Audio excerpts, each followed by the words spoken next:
medical model of mental disorders is commonly used by psychiatrists as a tool to efficiently and reliably categorize their patients into different mental disorders.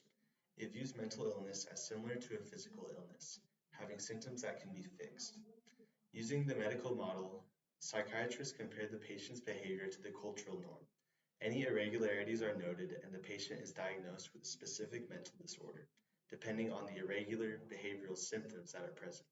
Because mental disorders are viewed only in the scope of their physical root causes, treatment often relies heavily on prescription medicine. Although the medical model is the most widely used method of treatment, many believe there are better methods available. The strengths and weaknesses of the medical model can be seen in the example of a person suffering from bipolar disorder. Bipolar disorder, also known as manic depression, is a mental health disorder that is characterized by unpredictable shifts in mood from the highs of mania to the lows of depression.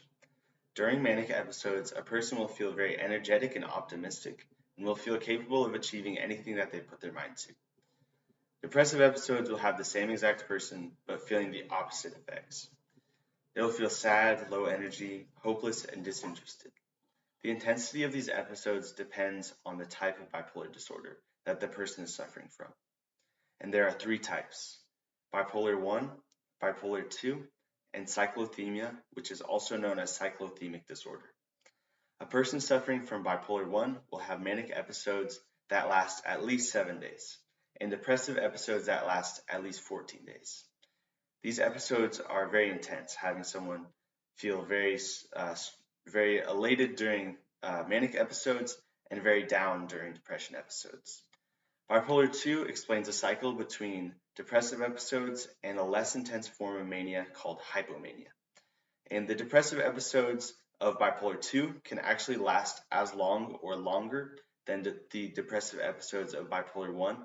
And so it's not necessarily accurate to say that bipolar 2 is a less serious form of bipolar 1. Finally, cyclothymia is characterized by episodes of mania and depression that are less intense. It's good to see you again. How's your semester been going? Are you learning much in class? How about the TU game? Are you going to that? Oh, my semester's been so good. I haven't been able to sleep too much, but makes it a little hard to focus in class. But I think I should have enough time to study really hard and ace the test. And then for the TU game, I'm actually going to be playing. That's so great to hear. And you said you haven't been getting much sleep, but this is the most energy I've ever seen you with. And you said you're playing this Saturday? That's right. One of my classmates knows someone who knows Coach Elko. So I figured after my chem test, just call him up. I'm sure they could use a new running back, and who knows from there. But it was so good to see you. I'll see you in a couple weeks. How have your last couple of weeks been? Did you get a call from the football team? No, it hasn't been going too good. I don't even know why I got my hopes up. I can't even play football. Not even you believed I could do it. And our team's not even that good anyways. We lost to, I don't remember who we lost to, but I've also decided I'm going to drop out from school. Um, there's no point in going to class if I'm going to fail anyways. Where'd all your energy go? You look like you haven't slept in days. Let me take you to the psychiatrist. Thank you so much for bringing me to the psychiatrist the other day. She prescribed me carbamazepine and fluoxetine. I actually forgot to take my carbamazepine the other day, but I'm feeling so much better, so I don't think I'll even need it. I don't think I need any more medicine. Um, and it feels so good to be diagnosed with bipolar 1 to kind of feel validated in my struggles.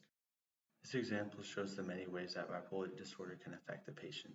It can lead to bipolar blackout, which is a loss of retrieval and explicit memory, and the episodes can also be affected by a person's cognitive motivation and emotional motivation, which affect their aspirations as well as their emotions are heightened during episodes. Although the medical model is helpful for treating bipolar disorder, it isn't perfect. It's a system that categorizes treatments based on symptoms without a focus on the specific personal disorder that a person is struggling with. It kind of avoids the root cause and treats just the symptoms.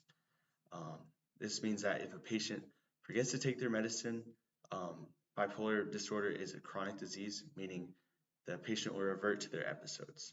This happened with the patient in the example as he forgets to take his carbamazepine, which is a mood stabilizer, and he reverts to a manic state. This manic state causes him to think that everything's going so great, and so he doesn't need to take his medicine, which is not the case. In reality, the medical model is rigid and lacks personalization to the patient, and it focuses a little too much on prescriptions, which can cause the patient to have an unhealthy reliance on prescriptions. Psychiatry could greatly improve if it implements a greater focus on active listening, as was shown in this example by the friend of the patient who was asking them questions, genuinely interested in how they were doing, as well as validating their feelings and their aspirations, and finally suggesting that they visit the psychiatrist.